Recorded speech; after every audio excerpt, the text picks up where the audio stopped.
दत्तात्रेय ने 24 गुरुओं का वर्णन किया है और 24 गुरुओं से 24 प्रकार का ज्ञान लिए हैं। यह ज्ञान उद्धव को दे रहे हैं, यह ज्ञान तुम्हारे काम आएगा। है राजा यदु और दत्तात्रेय का संवाद, लेकिन यहाँ भगवान कृष्ण उद्धव को बता रहे हैं। नवजोगेश्वर और निमि का जो संवाद है, एक बार दत्तात्रेय किसी जंगल में रास्ते में पड़े थे। भगवान के दत्तात्रेय अवतार हैं, छठा अवतार। हाँ, दत्तात्रेय भगवान का छठा अवतार 24 में। राजा यदु अपने राज्य की प्रजा का हाल जानने के लिए निकले तो क्या देखते हैं, एक हिष्ट पुष्ट सन्यासी को हो या परमहंस को हो, परमहंस वृत्ति सन्यासी से ऊपर भी होता है, बैठे हैं, मस्त हैं। न उनका कोई परिवार है, न उनके पास कोई मकान है, दुकान है, न कोई रक्षा करने वाला है, न कोई सलाह देने वाला है, न कोई भोजन का प्रबंध है, न कोई वस्त्र का प्रबंध है, न कोई मकान है, लेकिन मस्त हैं, बम बम। अब प्रसन्न हैं, चिंता भी नहीं। हम लोगों के पास एक चीज़ की कमी हो जाती है तो चिंता में पड़ जाते हैं, यह चीज़ की पूर्ति कहाँ से होगी। वहाँ सब कुछ कमी, उनके पास कुछ है ही नहीं। तो राजा यदु ने पूछा, महाराज आप कौन हैं? आपके पास है कुछ नहीं, एकदम प्रसन्न है। अभाव में आप प्रभाव से जी रहे हैं, है कुछ नहीं, लेकिन इस ढंग से जी रहे हैं मानो सब कुछ है। ऐसा कारण क्या है? आपने कौन सी बूटी पी है, या आपके पास कौन ऐसा ज्ञान है, या आपके पास कौन ऐसा तत्व है, तत्व ज्ञान, जिसके आधार पर कुछ भी नहीं है फिर भी आप मस्त हैं, लगता है पूरे ब्रह्मांड के राजा आप हैं। दत्तात्रेय ने कहा, राजन मैंने अपने जीवन में 24 गुरुओं का सहारा लिया है। मेरे जीवन के 24 गुरु हैं और 24 गुरुओं से मैंने जो शिक्षा सीखी है, मैंने जो ज्ञान लिया है, उसके आधार पर ही मैं मस्त रहता हूँ। यही बात उद्धव को समझा रहे हैं कि जैसे वो 24 गुरु बनाया मस्त हैं उस ज्ञान के आधार पर, तो मैं तुम्हें ज्ञान दे रहा हूँ, तुम ही मस्त रहो, क्योंकि भगवान आगे आदेश देंगे प्रभास क्षेत्र में कि अब द्वारका तुम मत जाओ, परिवार के पास मत जाओ, परिवार का मोह ममता तोड़ो और सीधे बद्री नारायण को जाओ। वह मेरी तपस्थली है, वह मेरी तपस्थली है। वहाँ पर जाने से तुम्हारा मन वैराग्य से पूर्ण हो जाएगा और तुम्हें सारी चिंताएं मिट जाएगी और मेरे भागवत धर्म के अनुसार चलो कि तुम्हारी मुक्ति हो जाएगी। द्वारका मत जाना। कई गुरुओं की शिक्षा है, उसमें जैसे जैसे पहला तो जो 5 तत्व है, 5 तत्व से जो शरीर बना है, क्षिति यानी पृथ्वी, जल पानी, पावक अग्नि, गगन आकाश, समीर हवा। पहले वो 5 गुरु इनके हैं। पृथ्वी से उन्होंने क्या सीखा? पृथ्वी कितना क्षमावान है, इस पर कुआं लोग खदते हैं, बोरिंग लोग करते हैं, इनकार भी नहीं करती, कोई श्राप भी नहीं देती। अगर श्राप देती माली मन ही मन तो श्राप लगता। कोई प्रतिकार नहीं, बल्कि अब क्षमा है, सब कुछ कर रहे हैं, फिर भी धरती बोलती नहीं, अन मना करती है, अनक श्राप देती है। तो राजन मैंने धरती से सीखा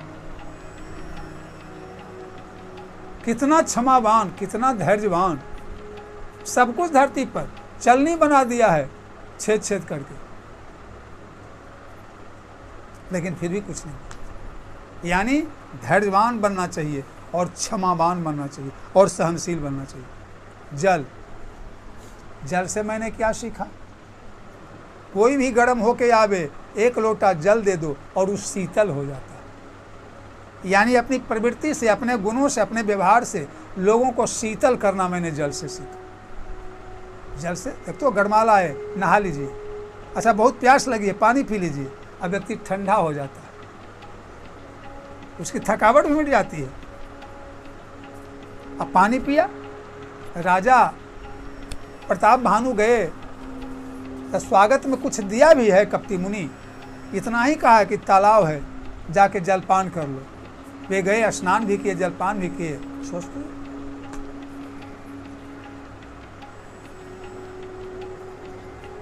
3 चीज में आदमी को पैसा नहीं लगता है। आओ 1, बैठो 2, पियो पानी 3, आओ बैठो पियो पानी, 3 में पैसा नहीं। तीसरा पावक, अग्नि। अग्नि में कैसा तेज है, सब कुछ अग्नि में दे दें भस्म हो जाएगा, शुद्ध के शुद्ध है। सब कुछ अग्नि में डाल दो, लेकिन अग्नि शुद्ध है, वह अशुद्ध नहीं होती। और कितना तेज है कि अग्नि के तेज के सामने फीका पड़ जाता है सब तेज। यानी तेजवान बनो, संस्कारवान बनो, पुण्यवान बनो, पुण्य करोगे, धर्म करोगे, संस्कारवान बनोगे अग्नि के साथ। और सब कुछ पचा लेती है अग्नि अपने आप में। यानी अच्छी बात, बुरी बात, क्रोध, शिकायत, निंदा, बड़ाई, सबको अपने हाथ में कर करके मस्त रहो। अगर निंदा भी करे तो ठीक, अगर स्तुति भी करे तो ठीक, सब परिस्थिति में सबको सह लो और सबको जला के खा कर दो, कुछ नहीं, सब कुछ सह लिया, पचा लिया अग्नि की तरह।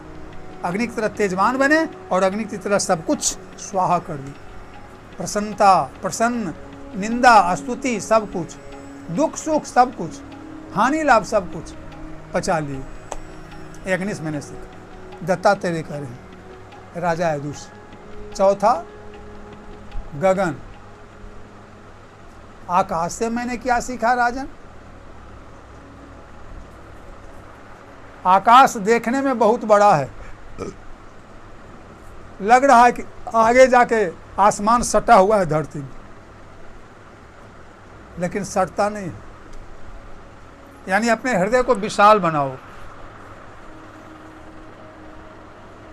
पूरे संसार की रक्षा कर रहा है आकाश, पूरे संसार को ढके हुए है, लेकिन फिर भी उसे अभिमान नहीं होता कि मैं पूरे संसार को ढके हुए। सबकी सुरक्षा आकाश से। इतना विशाल होते हुए कोई अभिमान नहीं।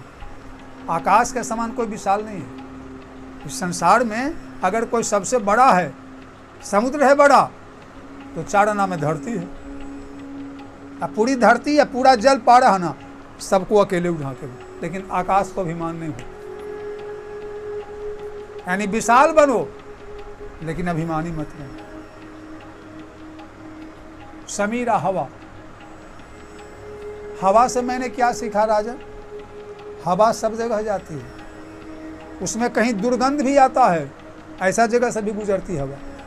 अब फुलवाड़ी से भी गुजरती है, उसमें सुगंध भी आता है, लेकिन वह सुगंध और दुर्गंध के चक्कर में पड़ता नहीं, बहता चला जाता है, आगे बढ़ता चला जाता है। किसी से हवा दोस्ती नहीं करता। दुर्गंध है तो नाक सिकोड़ता भी नहीं, और सुगंध है तो खुश भी नहीं होता, बहते चला जाता है। यानी जो साधक है उसके जीवन में दुर्गंध भी आएगा, सुगंध भी आएगा, कभी कटीली झाड़ी भी आएगी, कभी फुलवाड़ी भी आएगी, लेकिन दोस्ती किसी से नहीं करना है, आगे बढ़ते जाना। हर परिस्थिति में आगे बढ़ते जाओ। दुख भी आएंगे, कांटा दुख है, फूल सुख है, और हमेशा बहना, रुको नहीं, कहने का अर्थ है साधक कभी रुके नहीं, कोई परिस्थिति आ जाए वो रुके नहीं, दुख आ जाए दुख में ज्यादा नियम नहीं करेंगे, दुए माला कर लेंगे, लेकिन अपना साधन हम छोड़ेंगे नहीं, आगे बढ़ते। हवा कहती है रुको मत, धीरे अगर चलना पड़े, कभी हवा धीमी हो जाती है तो धीरे हो जाओ लेकिन रुको मत, बढ़ते चलो, ये सीखा।